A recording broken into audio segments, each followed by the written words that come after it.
اللہ و نعم الوکیل، یہ وظیفہ ہر پریشانی کے وقت آپ پڑھیں۔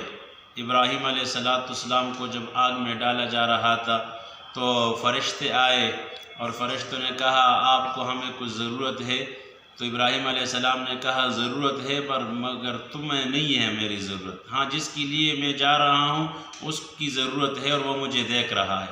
ابراہیم علیہ السلام یہ دعا پڑھ رہے تھے، حسبنا اللہ و نعم الوکیل، حسبنا اللہ و نعم الوکیل۔ اور اسی طرح ام عائشہ پر جب تہمت لگی تو وہ جو خفگان اور وہ ان پر جو درد اور غم تھا، اسی کی حالت میں وہ یہ پڑھ رہے تھے، حسبنا اللہ و نعم الوکیل، اللہ میرے لیے کافی ہے اور اللہ بہترین کارساز ہے۔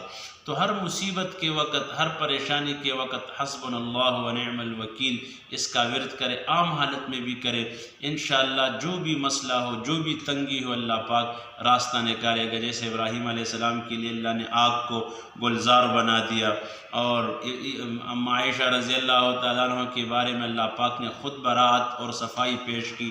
تو جس تکلیف اور مصیبت کے وقت اس کو پڑھا جائے گا، اللہ پاک اس حالت کو آسان فرمائے گا۔